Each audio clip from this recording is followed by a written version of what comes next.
here for this series of Tuesdays, learning to know our own minds and try and become happy people. What can we say? All right. Hello, everybody. Happy to see you all. There's Gina in New York. There's Caroline in Belgium, isn't it? Belgium, that's right, isn't it? Anna in Liverpool. Looks like you're going swimming, Anna. What's on your head? Oh, it's your scarf. Okay, good. Well done, girl.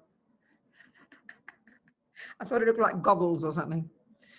Okay, dearest people, just let's get a few clues, a few tips, isn't it? A few tips. So just we think for this hour, we're going to use it as well as we can. We're going to focus, going to listen. I'm listening too, I promise you. We're listening, thinking, analyzing, contemplating, trying to get some tips, trying to get some recipes, how to navigate life. Honestly, that's what we're trying to do in the kind of day-to-day sense. But of course, if you've got the Buddhist perspective and you've jumped in the deep end and become a Buddhist, let's say, you can kind of go to the gym occasionally, or you can commit and pay your monthly fees and everything. So here, let's say, if you've committed, you've got this map, especially if you're on the Tibetan Buddhist path, I'd say, coming from this Tibetan monastic university system, you've got this map that will lead you, if you follow this map, and it's an internal map, of course, that leads you to the development of your own amazing potential. This is the key point in it. And this is where the Buddha, is radical in the sense that he has this very clear presentation of what he has found from his own experience of what's possible as a human being, as a person.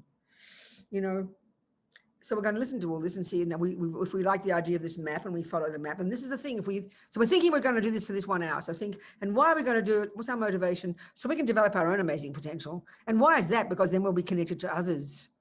There won't be a distinction between self and other then, because we've got rid of rubbish old ego, So then we can just naturally help others because we're all in the same boat, thinking like that. The thing that I find so inspiring, and I think it's the same in everything we do. If you haven't got a clue about music and then you suddenly hear an amazing musician, it really transforms you. It inspires you. And the key thing is first you move by it, but then you can go, wow, if they can do it, I can do it. That's the really powerful point. That's why it's, for me, just reading, even when I read out sometimes in the classes, I read out, say, some excerpts from this biography I've been working on. I've got to get back to it. The biography of this great yogi, Geshe Lama Kontrog, who lived for years in the mountains, in a way that we would just think is totally weird in ordinary Western terms. Because the potential that Buddhism talks about that we have is not the way we talk as a neuroscientist. A neuroscientist will not tell you that your mind is in the nature of purity. That sounds like hilarious. It's just a bunch of caca. We know that. It goes into junk when you die. So it's a weird concept for us. And so, of course, because we think it's religion, we put it in the sky then. But no, this is psychology. Buddha's a psychologist, I promise you. I didn't say that word. He didn't speak Greek back then, But that's exactly what he is. And so when you can ground it like that, and then hear some of the experiences, even though it sounds weird talking about Geshe Lama Kontrog, living in the mountains with no food, no clothes, meditating day and night, it sounds too weird. But when you understand what he's trying to do, which is to unpack and unravel his mind and then get rid of the rubbish and grow the goodness. Honestly, that's a simple way of putting the entire job. It's just that it's so astonishing if you hear the qualities that you would have if you did achieve that goal of being a Buddha. It would sound like science fiction to us. So this is where, first of all, we've got to take it at a level of seriousness, not just take it as some kind of interesting concept that you can't prove, which is how we think of religion. But it's something that's doable. So even though it might be long term, it might take you 10 years, 15 years before you can play decent music. But once you've got the map, and once you see the people who've achieved it, then you get confidence. We need that confidence. And why? Is because right now we can't play any music, and so we feel hopeless. And that's exactly how we are with our minds, isn't it? We're overwhelmed by attachment and delusions and anxiety and depression. We can see the tiniest thing throws us. The smallest thing goes wrong, and then look at the nightmare of some people's lives when everything is going wrong all the time. There's utter chaos around them. Violent environments, dreadful people you're living with, you're being abused, harmed, you're poor, you've got no food. You can't even conceive of the level of some suffering of some people. It's unimaginable. It's almost like, you can imagine why people go crazy, because we can't cope with all these things that life throws at us. So what I find helpful, when I first heard the Buddhist view, I was like 31 or something, 31, I mean, I'd been consciously, but not quite as articulate as that, but consciously looking for a way of seeing the world. You know, I didn't put those words exactly, but that was exactly what I was looking for. I wanted freedom. I didn't want to have to be confined. I wanted freedom mentally, I suppose, more than anything. That was the point. But I wanted to understand things. I didn't go the scientific approach. It was more me for the political. It was more the political. It was the political, you know, trying to find the ways to understand the world and why there's suffering. And I think it's interesting. We all ask that. Why? It's our biggest point. Why? Why did this happen to me? Why is there suffering? Some people don't ask that question. But if you do, then it's interesting that we ask. And then I think much of the suffering and the pain we have in our lives is because we don't know why. I mean, it seems to me if you never knew botany and you're living in the tropics, you never knew there was a law that ran that green stuff out there. So you'd be overwhelmed every day, wouldn't you? It grows so violently. It starts growing under your house. It comes up through your floorboards. It comes through your roof. And you've no idea there's anything you can do. You just never know what's going to happen. Of course, you live in fear every day. But as soon as you learn the laws of botany, suddenly, even though it's a disaster, you know why it's happening. And when you know why something is happening, it gives you the solution. I can't stress this enough, you know. This is why we suffer so much in our world. Fear, because we don't know why. So, okay, and this is really I think it proves the point. If you're really devoted to God, a creator, you know that God knows why, because God's the boss and God has a plan and God runs the show. So that if you have enough faith in God, and I think this is an incredible way to live your life. I would never criticize this. I think materialists are really cynical about people who have faith in a creator. I think it's insulting. Because at least if you're, like, for example, I always quote that story, I remember reading in the paper, one Malaysian airline went down into the sea years ago. And then in a newspaper article, they're mostly Muslims, they're from Malaysia, right? And then one of the mummies and daddies, a couple, a mummy and daddy whose daughter was killed, they were asked, how do you feel about the death of your daughter? Well, they were peaceful. They said, she belongs to God. He has taken her home. He has taken her back. So have a look at that. They weren't freaking out. They weren't pulling their hair out. They weren't going crazy. They weren't saying, why did this happen? They weren't getting angry. They weren't looking for someone to sue. All because you don't know why it happens. And if you look underneath that, it seems, how dare this happen? That's how we think. We have to unpack all these concepts that we have. Now, they didn't act that way. So what's the consequence of this? They were happy. I mean, this seems so simple to me. I mean, Buddha doesn't agree with the creator, but even if you, it even shows is you have faith in something. That's not the Buddha's view, but look at the difference, the consequence of that, the experiential consequence where they weren't freaked out. They had faith that God knew what was going on. God had a plan. God has the map. And if you're a Christian or a Muslim, you don't expect God to share your plan with you. The difference in Buddhism is you created the plan. This is what was the biggest shock of all. We think someone else did. No.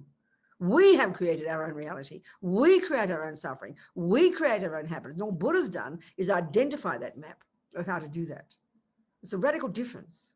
But what I'm getting at here is what goes on in our mind determines whether we suffer or happy. This is essentially Buddha's point, and I think we can prove it pretty quickly. It just sounds so shocking to us. Because why? It's because we're addicted to believing that what goes on out there is the cause of our suffering. It plays a role. Buddha does not argue, but it's not the main one, he says. But knowing so if you have a map, if you have a plan, then I think that even if it's going to take, I always think if you're lost and you've got your house is, the place you're going is like a mile away, or 5 miles, let's say, and you haven't got a map, you could spend weeks looking, going around in circles. But if you've got a 10,000-mile journey and you have a map, you can relax because you know where you're going. This is so powerful, you know, so powerful. This, because most of the time, we suffer because we don't know why. We don't know what's going on. We don't know why. We don't know how to interpret what's happening. Why did this happen? What is this? Why did that? That's why we suffer so badly. That's why we suffer so badly. We've gone crazy. You know? So, okay, all we're doing here is talking Buddha's view. No one's shoving it down our throats. Buddha is not a creator. He did not make the stuff up. He has observed it.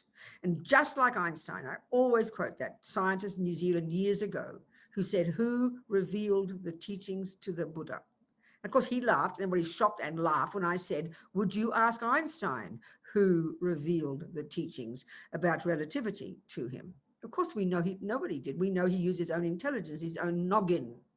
And he looked into the ways things are, the world out there. No, he didn't make up from the sky. He looked at what's there. And he articulated what he found and proved them to be laws. So in other words, he knew why. When you're a botanist, you know why. When you're a musician, you know why. You know, you've got the laws down. This is really powerful. But we just have this assumption, I think, in the modern world, if we're philosophical materialists, we all say, no, we haven't found all the answers yet. We will say it like that. And what we mean by we is philosophical materialists. And what we mean by that also is everybody else is stupid. The Christians are stupid, karma is stupid, everybody who's religious is stupid, and we, the serious ones, haven't found the answer yet. With respect to us, the philosophical materialists. So in general, then, we can't find answers to 99%, we haven't found answers to 99% of what goes on, good or bad. But the Buddha's got his view. He's presenting it. He says, here's my view. I have found, this is my observation. This is my observation about why things happen. It's called the law of karma. And he said, as a result of this, these are the methods of how to start learning this law so you can end up fixing your own garden. It's as simple as that in a way. But it's got to take it's a map that's got a long time, it's a long journey, you know. But it doesn't matter if it's a long journey if you know you've got a map and you're confident, and then you can tick the boxes as you go. You know, you start on a journey, that's 10,000 miles, and you enjoy the process. You enjoy the journey. You're not frantically waiting for the end result to come, having a miserable time all the way. No, you enjoy each little stop on the way. And you check the map. Yeah, it says out on the map, here I am, look at that, there it is, tick the box. Then you get company, and then you learn to navigate and learn to relax it. It's still hard for us because we're always panicking, you know. But it's so powerful for me, that idea. Maybe not everybody likes that, but that for me is very powerful. And of course, the view of karma for Buddha is absolutely fundamental. Buddhism would be an incoherent load of nonsense if it weren't for the law of karma. Of course, you can take whatever you want from Buddhism. You can be a 1% Buddhist. No one says you can't. You can take one of Buddhist techniques and learn it. No one says you can't. But I just like the big picture, that's all. I find, you know, something is coherent, first intellectually. You've got to be first intellectually coherent. It'll take a while to experience it, you know, the truth of it, but first intellectually coherent. So that's why a daily practice, how to navigate our daily life when the mind is chaotic, you know, with all these old habits, is to have some kind of structure. It gives us confidence. Get up in the morning, have a discipline. Do your morning practice. Whether you feel good or bad, doesn't matter, you know. It's like you've got to garden, you know, you've got to do gardening every day. And you know, because we're so addicted, I think, to our idea of spiritual practice as being something where you sit down and have a nice feeling. It's like we're desperate for an experience. Well, that's thinking that gardening, going out and doing your gardening, you have to have a vision or something. You have to have a rainbow every day. And it's not worth it if you don't get a rainbow. Excuse me, seeds are going to grow whether it's muddy with rain or blissfully sunny with rainbows. It's not, but we're so addicted to experiences. That's what we think of spiritual. It's a complete misconception. And it's kind of infantile. It's kind of hungry. It's kind of greedy. So whether you've got a headache and whether it's raining like crazy, you do your weeding every day, the results will come, you know. It's a bonus if you feel good. The long term is you'll feel very good because your garden will be growing beautifully. So you've got to have a plan, and we've got to have long-term patience. And we don't have that. And that's the suffering of attachment. Attachment is this frantic junkie in us that is desperate for nice feelings all the time. It can't cope if we don't get nice feelings, you know. We have to have so you know, one day you wake up and your mind's really crazy, isn't it? And things go wrong. Just the babyest things. The babyest things go wrong, you know. So we've got to learn to have this courage, like you're walking on a road, and it's your road, it's your life. And you wake up every day. Whatever you meet on that road, that's your obstacle. You created that obstacle. That's your created obstacle. Attachment wants it to be all lovely and rainbows every day and no potholes. Sorry, life's not like that. So when you know it's your road, that's the karmic one. When you begin to have some confidence in this view, and this is a really powerful philosophically. Those who've got really strong faith in God have always the view that God put that thing there. It's God's testing you. Nothing wrong with that. Nothing wrong with that view, but that is not the view here. Or other people say, oh, it's the universe. Some people have that other view. It's another view, like a bit more new age. I'm being sarcastic. It's either God or it's the universe. Well, Buddhism doesn't even have that view. It's It's like you walk outside and you see your garden. That garden wasn't put there by God. That garden is not some gift from them or a messy thing from the universe. It's your garden, because what's in it is what you put in it before. That's the view in the Buddhist one. So what that brings is a powerful attitude of accountability. That's my garden. That's my obstacle. That's my rainbow. And you own it. And when you own it, you feel part of it. And therefore there's less fear and there's more grown up. And therefore, if you own it, if you did it, if you planted those, if you put that obstacle there from the past and now you're meeting it, if you put those weeds in there or didn't realize you didn't take them out and they suddenly grow one day, you don't get angry. You just know it's my garden and I can fix it. It brings it's a very specific attitude, this view of karma. We hear it as blame because we're so addicted to misery, but all the good things as well. And this is what's pretty shocking about our view of karma, because ego, ironically, is addicted to misery, addicted to negativity. The only time we ever ask about karma is, why do bad things happen? I joke about it, but it's serious. In all the years I've been a Buddhist, I've never yet had a person who says to me, Robina, why do good things happen? Why? Because we take the good for granted. Why? Because we have this hubris of attachment that assumes I deserve it. And we have the arrogance of anger that says, I don't deserve the bad. This is very fascinating when we start to unpack our minds, And Buddha's arguing with all these philosophical assumptions. They're all deep assumptions in the bones of our being that we believed in for a long time.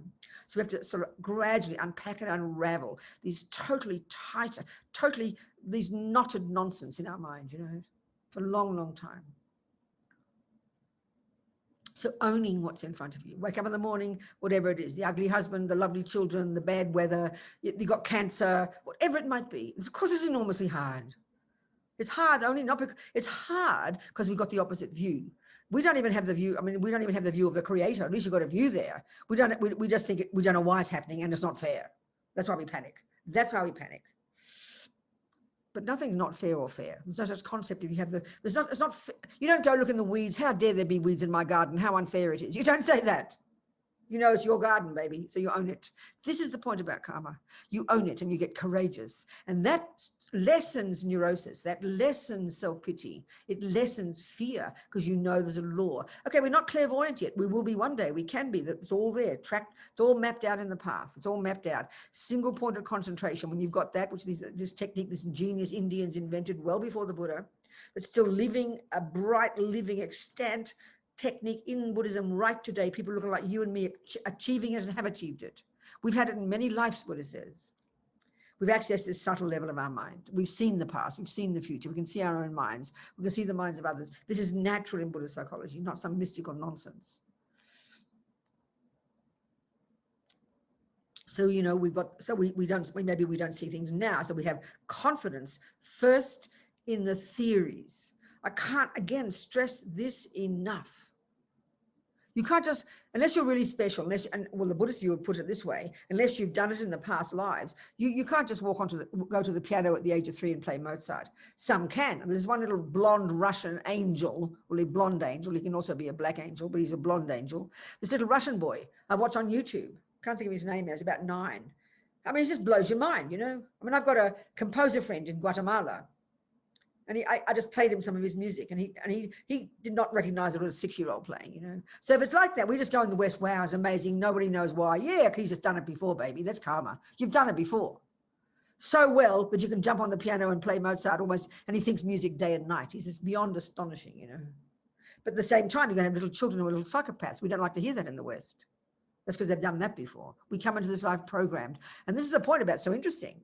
If you come into this life programmed by God, I'm not being rude about this one, or if you come into this life programmed by mummy and daddy, no wonder you're scared, because you have no idea why. Mummy and daddy came in these wacky mummies and daddies and grandmas and grandpas tracking back to the monkeys. They decide to make another you, and you come out with a twisted brain and want to kill people. And then of course, it's not your fault. I agree. But your therapist will tell you to stop blaming your mother and father. I disagree. Blame them. They made you. I'm not joking. It's logical. Philosophically, it's a logical deduction. But your mummy and daddy didn't make you, Buddha says. You made you, baby. They gave you a body. But you brought your mind with you. It's a very powerful point. And the point of it is not fear, not blame, not guilt, but it's accountability and courage and less fear and less blame. So when you meet the obstacles every day, instead of how dare he do that to me, I don't deserve it, which is the instinct of ego based on the wrong philosophical view of an intrinsic me, You own it. Of course it's difficult, but this is the point. It's possible. Then you get courageous. And then you navigate better. If you start losing the plot, you can't do anything. You're hopeless.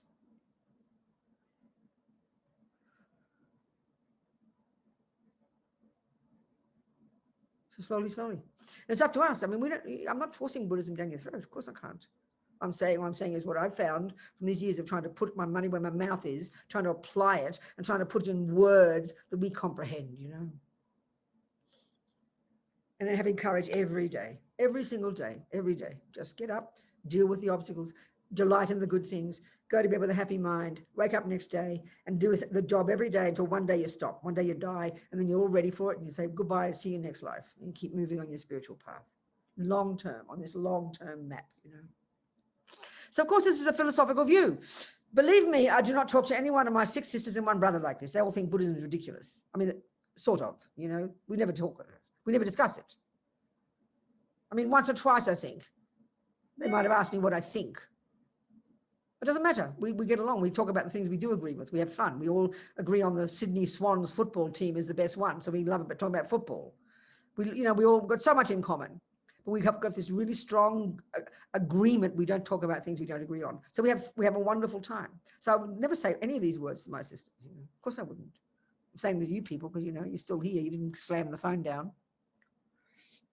This is the Buddhist view, This is the Buddhist view. So, okay, again, the point is, what's the point of all this philosophical view? What's the point of thinking about karma? What's the point of thinking that things are yours? Is to get happier, babies. If it doesn't bring you happiness, it's a load of rubbish. If it doesn't stop you suffering, it's a load of rubbish, because that's the bottom line. This is the key point the Buddha's making. Everything that goes on in our mind, whatever goes on in our mind, whatever thoughts we have, whatever assumptions we have, whatever feelings we have, whatever emotions we have, they are the main source of whether you're happy or suffering. That's it. That's the essence of the entire Buddhist view. And Buddha happens to be saying, listen, folks, I recognize that all the neurotic, ego-based, fear-based, I-based, unhappy, separate, lonely, bereft neuroses like attachment and anger and pride and jealousy, we all know them. They are the source of your pain. They cut you off from others. They make you as blind as a bat. They make you utterly miserable. You can't see other people, and you end up making a mess of other people and your relationships. That's it. Check your own experiences. And the love, compassion, kindness, intelligence, they're the source of your happiness.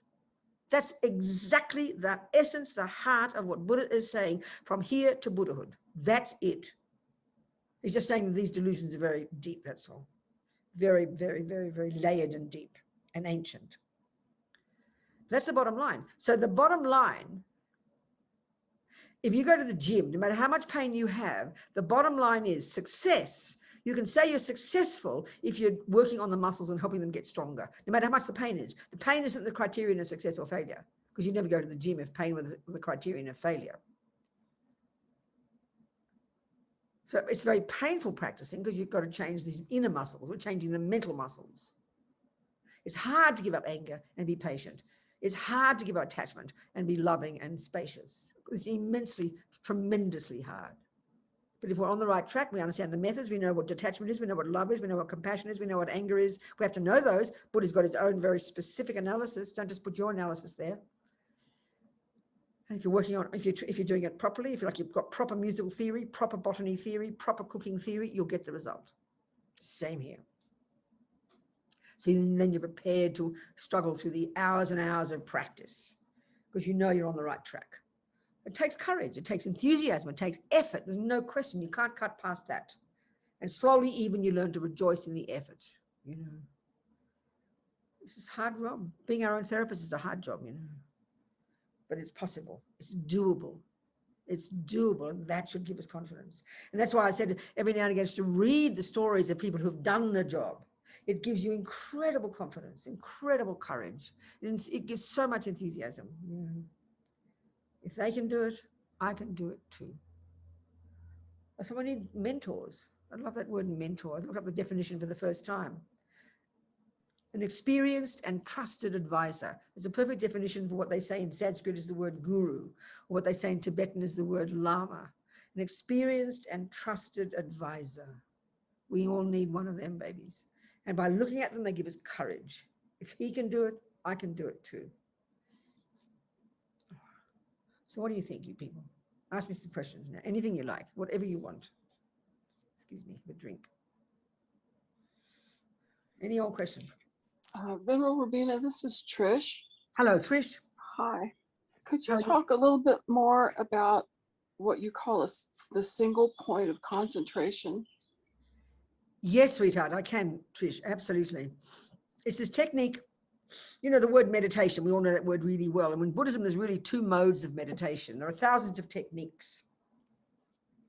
And the first technique is the one that's classically known as vaguely what people call mindfulness, which is really it's actually called single pointed concentration, or it's known in, actually the term in Sanskrit for the end result of it is, it's known as shamatha, and it's translated as calm abiding. So the title of the technique is indicating the result. So what that's referring to is a state of single pointed concentration. So this state of mind, as I've indicated many times, is not something we posit as even existing in in neuroscience or psychology. You know, the level of mind that Buddhism is describing, we've got the grosser level, which is the level that we do posit in the world, which is the level of our sensory consciousness, which is based upon this body. So remember the word mind in Buddhism, we're not referring to the body, we're not referring to the brain, we're referring to this non-physical part of us that's our cognition, our capacity for cognition. It does exist utterly interdependently upon the brain and the body, and we can see that. So when we have physical experiences of pain or happiness or pleasure, we experience them through the senses, through the body. So that's the only level of mind we have. I mean, we know we can go to sleep and the physical can stop. But the Buddhist view is we've got these much subtler levels of cognition, subtler levels of mind. And we can access these by doing this technique. So of course, for most of us to get it, Trish, I mean, I remember there's a friend of ours, one of our monks called Venerable Rene. He's a Swiss monk. He's been a monk about the same time as me, 40 or something years, 40 plus, whatever. And he's been, since almost from the beginning, he began seriously studying, and then he has been doing serious long-term retreats. So I remember interviewing him back in 95, I think, in Mandala, the magazine of our organization, when I was the editor. And I interviewed him about one of his 2.5-year retreats at our center in Spain, up in the Sierra Nevada, a couple of hours from Granada. And it's a beautiful place, very ancient. The Dalai Lama was there in 82, and I was there too, and he blessed it, and he said it reminded him of Tibet. So it's a retreat center, little kind of, you know, stone little places and little rooms where people come and do long retreats. So anyway, he was doing a retreat in order to accomplish this single pointed concentration. So it's 2.5 years. So in the text, they describe this technique in terms of 9 stages of cultivation. And so I'll say more about it, but I'll just say this big story, the other story first about Rene. So he was doing it for 2.5 years, and and he said he maybe touched upon the 5th of the 9 stages. So getting this single point of concentration clearly is a long-term job. If you're really super qualified, you could get it maybe in a year, but you have to have so many conditions already to get this. The ideal scenario, in other words, would be have a really isolated place, to have given up sex, drugs, rock and roll and mortgages, and not care about food, not care about all the normal things we are preoccupied with. And then you'll be able to work seriously 6, 8, 10, 12 hours a day in short sessions, longer sessions. And it's this gradual process of getting the mind from the 2 extremes of either completely being berserk and nonstop chat, or to the other extreme of being completely dull and almost like asleep. So it's this really refined, sophisticated process that demands enormous discipline and skill of getting the mind to become ever more refined, which means eventually beyond the conceptual, beyond the sensory, to the point where if you had accomplished this single point of concentration, you would look like you were dead. Literally, all the gross physical activity would have ceased, which of course doesn't exist in our culture. This is the classic environment. This is the classic approach to the technique. So 99% of us won't go to the mountains and won't get single point of concentration because we won't have those we can't get that environment. It's quite precise. But most of us, many people can practice it. And so there's 100,000 variations of that practiced in daily life. And many people, use the word meditation, use the word mindfulness, but it mightn't necessarily be exactly the same as the Buddhist one. But so I'm talking the Buddhist one here. So it's a technique where you'd simply, we'll finish the session with just a 5-minute go at it. Trish. But it's a technique where you take something to focus on. You've got to anchor your mind to something. So the simplest example that the Buddha first taught of something to anchor your mind to is the sensation of the breath. Let's say, for example, going in and out of your nostrils. You locate that sensation, and then you just you train your mind to pay attention to that sensation. So obviously we all know the mind's completely berserk. It's just all over the place, never stops, all over the place. Thoughts raging along. We don't consciously have thoughts. They just seem to pop up. Our mind's really scattered. And of course, like if we're very, you've mentioned you're suffering. So if you've got physical pain, it's like a joke to try and watch your breath when your pain is screaming at you. And that's something interesting, by the way, as an aside. I mean, you must know about this, that I've heard. I don't know much about it, but I have heard, because I mean, so many people live in incredible pain all day, and I just can't even conceive of it. I can't bear the thought of it. Of such unbelievable that, but many people in the medical profession and other people are using skills to help people literally change the mind so we become less fixated on one thing. And of course, it's very natural. When we've got pain, we're fixated on it. If we've got pleasure, we're fixated on it. We can't help it, So it's a technique for focusing the mind. It's not it's not a relaxation. It's not a relaxation technique. Yoga's got wonderful relaxation techniques, and they're fantastic, and we need them. They can be very special. 2, it is not a technique to make all the pain go away, or all the thoughts go away, which will be lovely, but it's not that. But eventually that will happen when you get the mind more subtle, but you've got to work on the mind to get it to that point. It's not a magic technique. It's not to make all the thoughts go away. It's not to have some kind of vision. It's none of these things. There's a lot of mystical nonsense in the West about meditation. It's a training. You're training your mind to stay focused on one thing and not go flying around 1,000 other things. And so the consequence of even some success at it, and one doesn't hold one's breath because it doesn't necessarily follow that you get some success initially, an indicator of success would be that maybe you can steady your mind a bit, So that's a general discussion, Trish. Does that make sense? Do you have any questions from that, sweetheart? No, thank you. That's good. And you said is there more information about it, more instruction about? Absolutely, darling. A really excellent, absolutely. There's a really good American ex-monk, meditator, philosopher, scholar, scientist called B. Alan Wallace, and he leads lots of retreats. And he's very reliable. He's a student of the Dalai Lama, and I'd really recommend him. He's written quite a bit, I think. There are many traditional Tibetan writings about it, and you can't go wrong with reading those. But Alan kind of puts it into good modern terms, B. Alan Wallace. And okay, great. Thank you.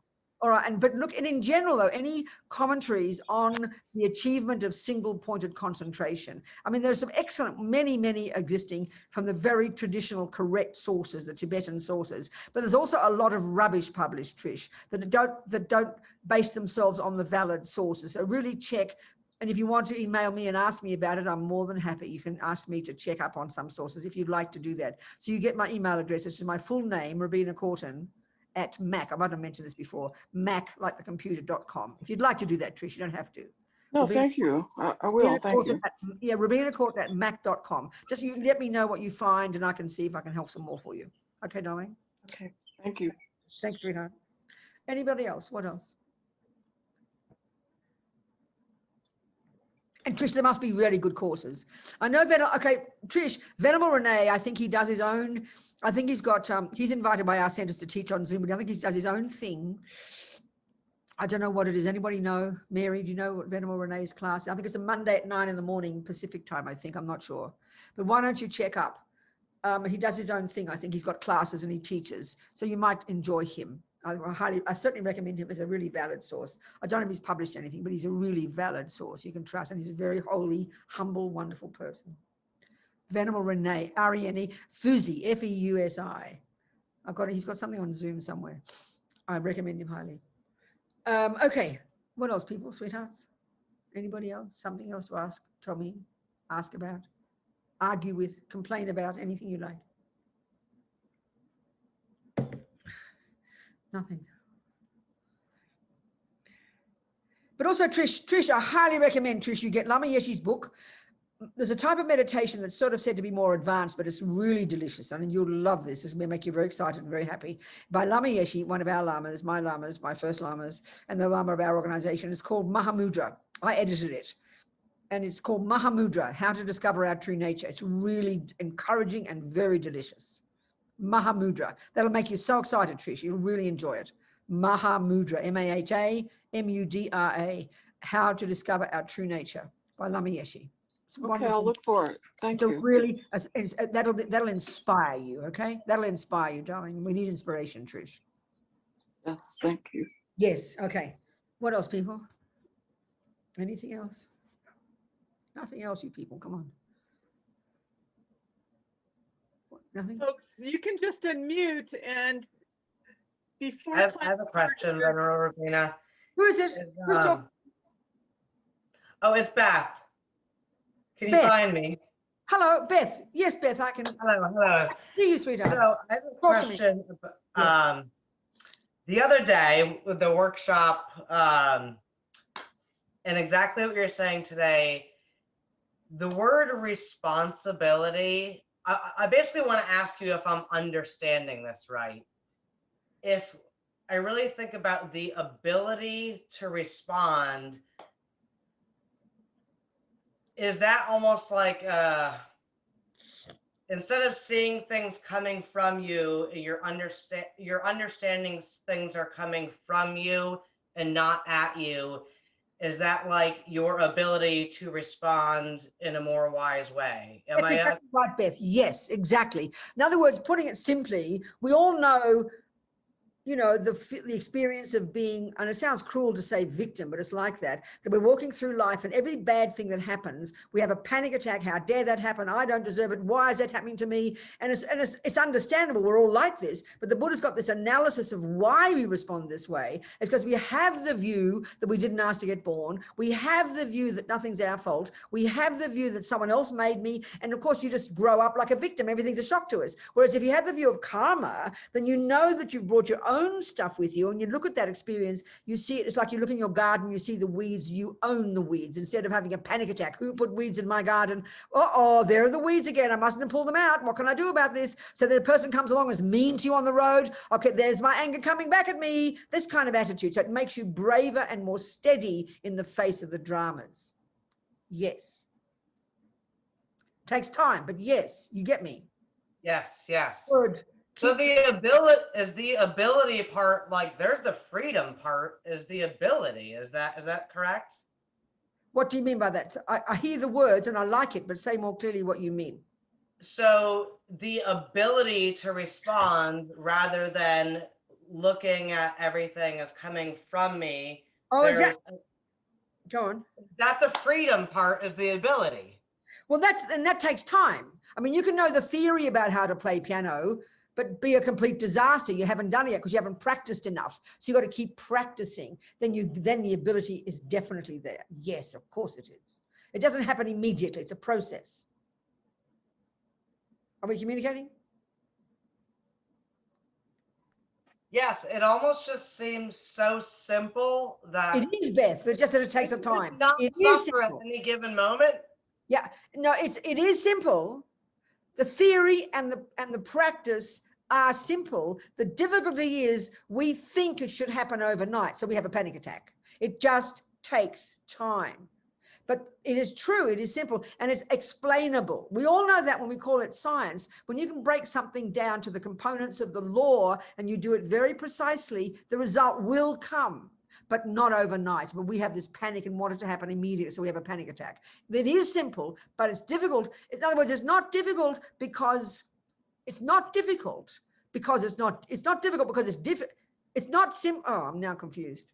It is simple, but it takes a long time because we're so addicted to the opposite. That's the point. We're so addicted to the opposite. That's why it's difficult. In its nature, it's not difficult, but it's because we've got the opposite habits deeply entrenched in our bones. That's what makes it difficult. Get that point. A good point there. Thank you. What else, people?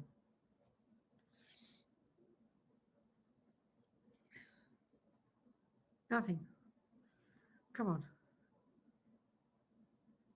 Anybody? Any old thing you've thought to ask and you never did?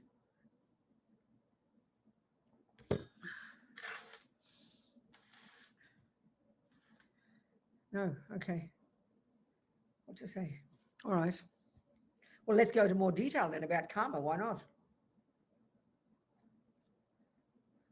It's described in great detail in the text. It's not some mystical, punitive thing like a big stick you use to beat yourself with, which is how we think about it. It's like botany. It's a technical law.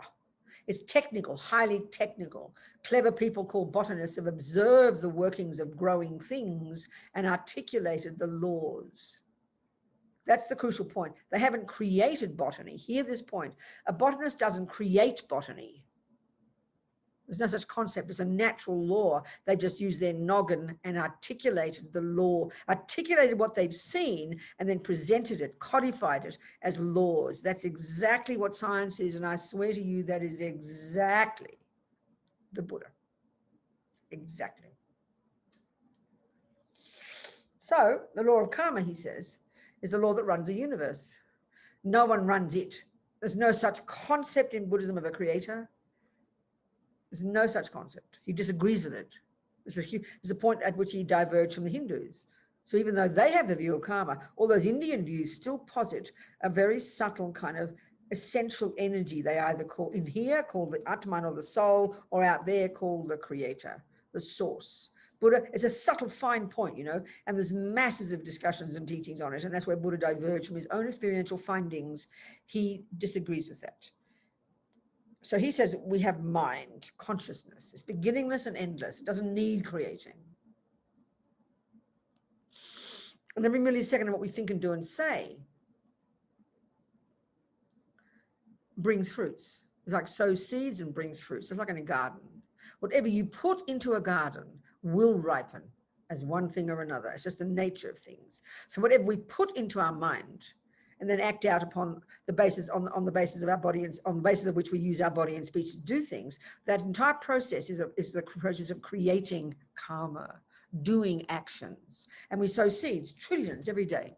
So we have to unpack and unravel that process so we can learn to know the law of karma, so we can start to have control over it. And essentially the law of karma is the law that determines happiness and suffering. So if you look at one whole way of describing the whole of Buddhism, it's in terms of getting happiness and stopping suffering. These words seem almost so simple, you know. And if we look at sentient beings, we all know we all desperately want happiness and desperately do not want suffering. So Buddha's Four Noble Truths, the first teaching he gave after he became enlightened, was his presentation of what is suffering. Number one, Four Noble Truths, the four truths for the noble ones. One, there is suffering, and there's three levels of suffering. Two, much more subtle than the one we think. Two, there are causes. Three, you can get rid of suffering and its causes. And four, how to do it. It's very practical. That's Buddha's first teaching. So what he's positing in the long term is a state of mind that's called enlightenment or Buddhahood, a state of mind where the delusions have all gone and the virtues and the wisdom is perfected. And that's another word for that is happiness. So it's a very interesting word in Buddhism. When we think of happiness, and we think of suffering, we know very well we spend our lives desperately trying to get happiness and desperately trying to avoid suffering. So as far as the Buddha's analysis is concerned in the First Noble Truth, that's the first kind of suffering. It's called the suffering of suffering, which is the one we all recognize. It's when the bad things happen. The husband leaves you. You get sick. You have pain. Whatever it might be. So this is the point here. This is the interesting point. The thing that runs the universe as far as Buddha is concerned is the mind. Whose mind? My mind. Every being runs their own mind. Shockingly enough, we're not created by somebody else. We're not victims of somebody else's conspiracy theory. We're not plonked on this earth by somebody else. You know, our mind is not the body, it's not the brain, but they do play a role. It's very clear.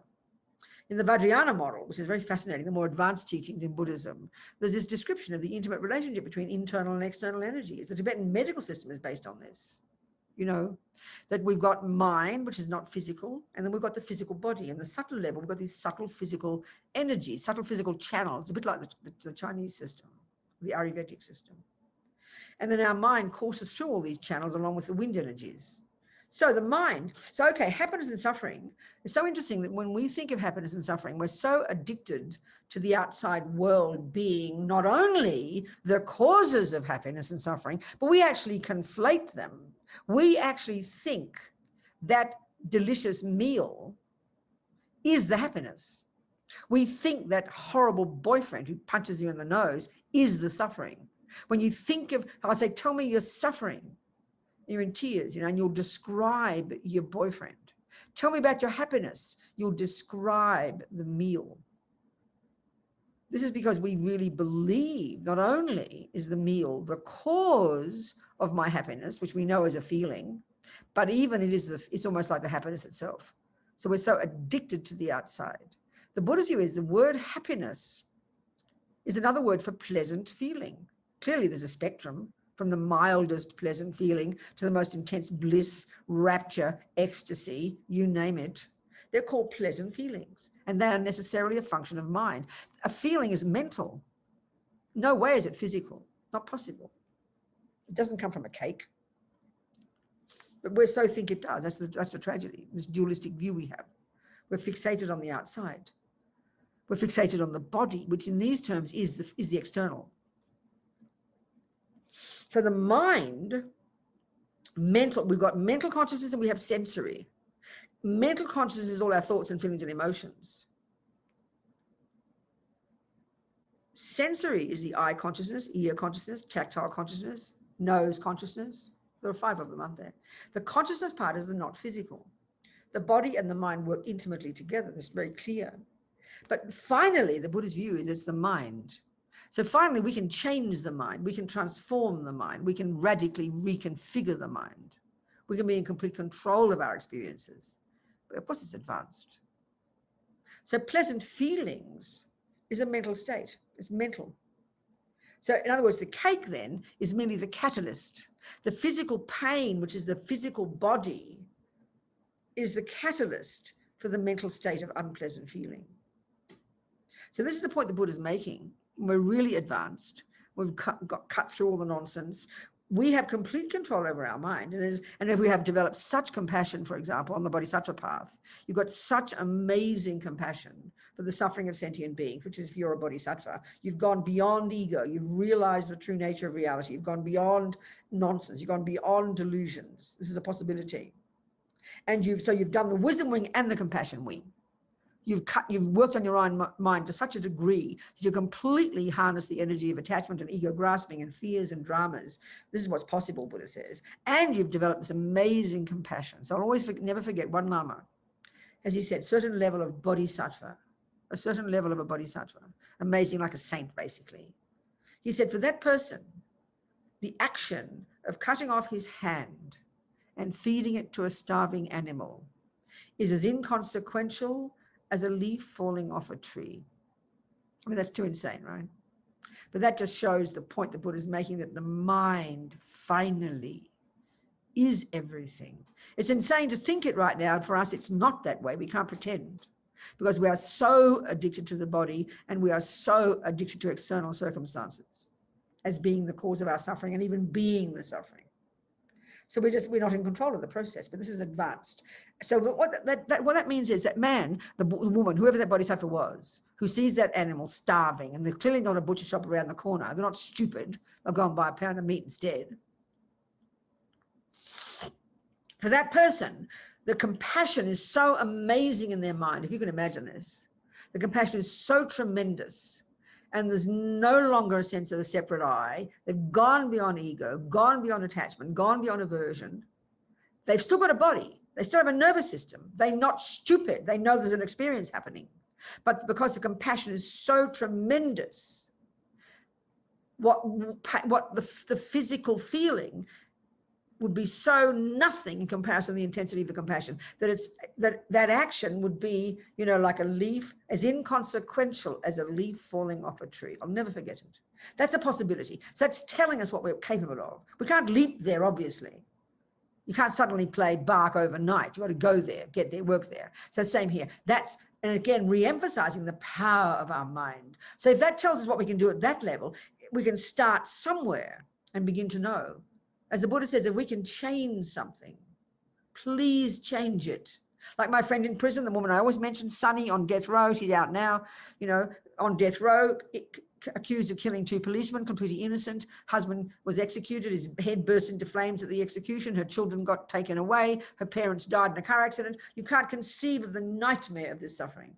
Not physical pain, but the nightmare of this suffering. She was able to work on her mind. She said, there she was, day after day, year after year, in the solitary confinement with a Bible, a small room, with all this intensity of the nightmare of the suffering going on around her. And she said, I finally realized I couldn't change anything, but they couldn't take my mind from me.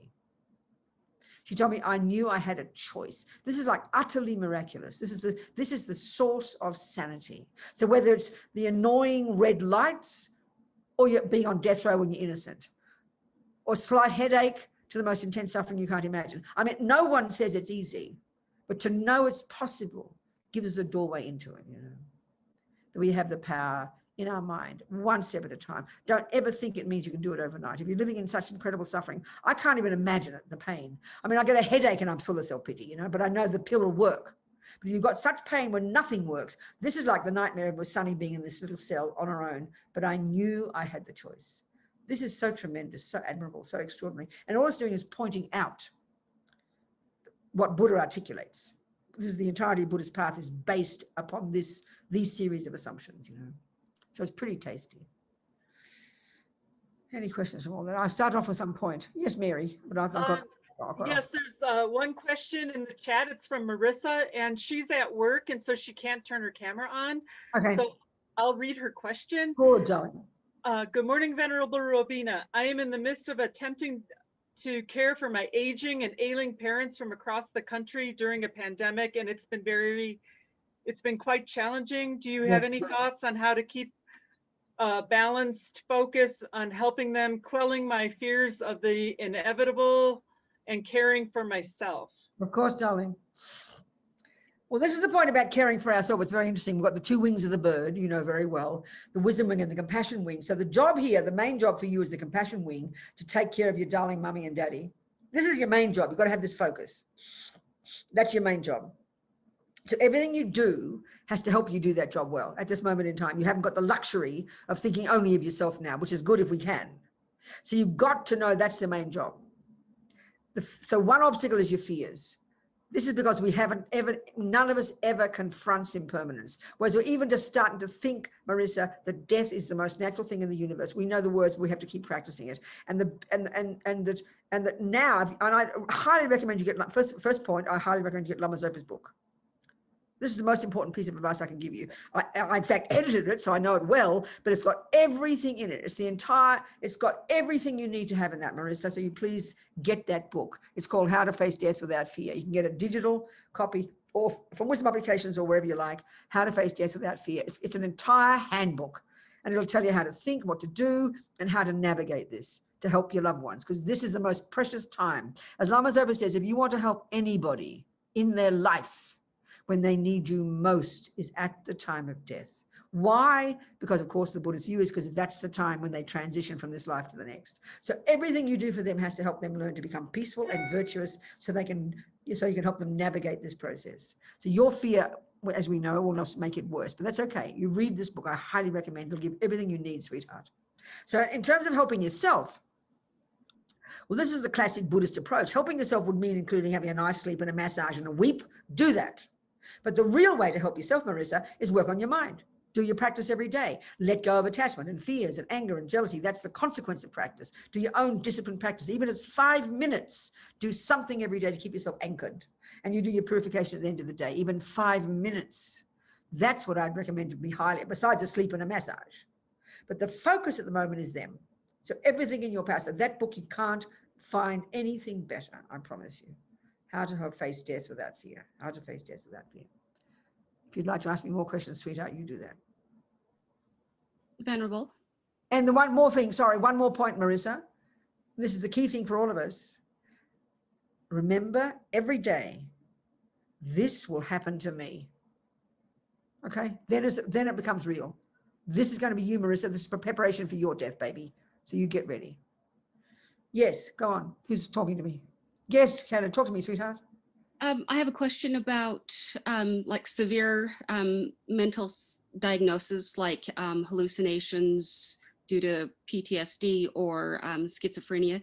What emotion? What's going on there? There's so many things, darling. It's not easy to answer, but let me just say roughly. I think so much of what we experience. Excuse me, please, for a second. This is not how we talk in the West, of course. There's lots of things happening right this minute, but so much of it is informed by what we've brought with us, which is past karma. You know, a person can come into this life with, like, okay, one of the things like about, you say PTSD, which is suppressed feelings, it's suppressed trauma, isn't it?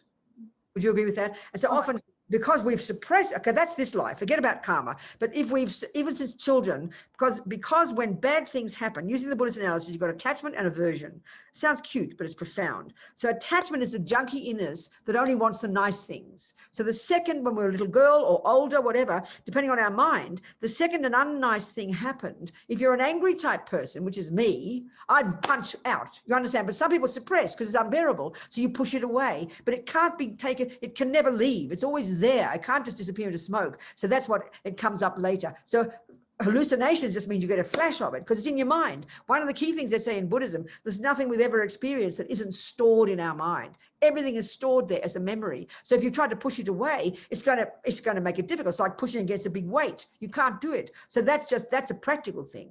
So the person has to be finding a way to have good therapists or have a close friend who can support them and hold them in bringing up those memories. It's the only way to make them go. Because when you confront something and you look at it, it's not fearful. That's the part that's really courageous that we have to learn to do. But that will be an explanation of that. Now, schizophrenia depends. I mean, there's a whole range. That title is given to a million different states, you know. But a person who's really seriously mentally ill, that also another factor, and we don't trust this in the West, could be they literally are possessed by spirits. That's a really common thing in the Buddhist analysis. They are literally hearing voices. They're literally being possessed by a being whom they have some karma with. That's one explanation. Another one is that they brought lots of crazy stuff with them from the past. There's a whole bunch of things, but it all comes down to the mind. And then you have to know how to diagnose it well so you know how to help. And sometimes you can help the person do things themselves, but sometimes people's suffering is so bad, all you can do is love them and protect them. Do you understand, sweetheart? Absolutely. Thank you, Von. Yeah. Good, darling. Thank you. It's time to go. Look, an hour has gone like a dream. So it's good that I talk fast because then you can play it back and it's really like equivalent of 3 hours. I've been proven to speak 3 times the pace of everybody else. I know I'm so stupid. Miffy, you know, that pink-haired Miffy. Years ago, 30 years ago, she invited some of us nuns. I always tell this stupid story, you know. She invited 3 of us nuns from Chenrezig Institute, 100 kilometres up the coast. She's in Brisbane on the northeast coast of Australia, in the subtropics. Queensland's like the Florida of America, or the Florida of Australia, but it's up north instead, because we're upside down, remember? Australians. So anyway, she invited 3 of us nuns to give a talk on 3 Wednesdays for 90 minutes, and they transcribed the teachings. Well, the other 2 nuns were 8 pages and mine were 24. Okay. So when you play this back on slow, it'll last for 3 hours. So you got your money's worth. I always joke about it. It's so stupid, I know, but there you go. Okay, Mary. Venerable Robina, Yeah, who's that? it's Joanne. Yes, sweetheart. Hey, do you think you could finish with one of your nice prayers that you sing? Okay. Okay. It'll be a tribute to my mummy, because that was, my mother had great hopes. She had 7 children and she was a really marvelous musician, a singer and a pianist, but she sort of ended up having babies and it kind of overran her life, 8 of them actually in 10 years or something, you know. Anyway, she had great hopes for me and we learned singing. Well, my sisters and brother would go to the football and watch this. They used to be the South Melbourne Swans, but they moved up to Sydney. So now they're the Sydney Swans playing Australian football. It's unique to Australia. Anyway, I couldn't stand the football. It was so screaming and loud. You'd think I'd like it, being a screaming loud person, but I didn't. So I'd stay home with my mum on Saturdays and she'd teach me singing. And I remember I loved singing. I remember the experience of singing. She said I had such talent, you know, she really had such hopes for me. When I was probably 14, 15, 16, I'd study with her. This experience, learning, you know, singing. She loved Lieder. She was, you know, she loved all the German songs. And I'd sing. I'd love this experience of singing. I think of it now. And it was a really special experience. Anyway, she had great hopes for me. By the time I was about 23, she sent me off to London to try and continue singing. And but my heart wasn't in it. I did what do you call? an audition. I did an audition in one music school, fancy music school in London, but I wasn't ready. I was a disaster. So that's when I decided to give up everything and become a hippie. My mother was so sad, you know. And then 50 years later, a couple of years ago, I made this CD with my friend in Sydney, Yantra. She came to a class, and then I sang a prayer at the end, and she said she recognized a trained voice. So we started working together, and we did this CD called Devotion. I put these prayers together, and she did parts, because the Tibetans don't have parts. It's a cappella, but it also just one, it's monotone. They either have chants, which is sort of like rhythmic rap a little bit, or they have these melodies, but they're very boring. There's repeats of 2 lines, and there's no other part. So we put parts to it, and then we had a choir of Robinas. It's all my voice, except I couldn't do the high stuff anymore. I'm more like a baritone now than a soprano. So she did the high bits. That's the CD Devotion. Anyway, every time I sing now, it's an offering to my mummy. You know, she'd be so happy that I'm using but I can't do anymore. I'm croaking all the time. I think Caroline's going to give me some techniques to help my voice get better. I've forgotten all the things my mother taught me. So we'll sing a couple of prayers to finish, okay? The first prayer is of dedication, just thinking that all these seeds we planted for this hour, may we nourish them with our efforts from this moment forward, never giving up, so that they do, you know, we'll nourish them, so that they do grow in the future as our Buddhahood, so that we can be a benefit to others. And the second little prayer made this bodhicitta, this amazing aspiration, this brave attitude of the bodhisattva to never give up working for others. I'll sing those two. Kewadinyo dudai lama sangye drubgyune drowachikyang malupa Dei sala kupashok Jangchub sem chogrin poche ma ke panam ke gyochig ke panyampa me payang gong ne gong du pavashok.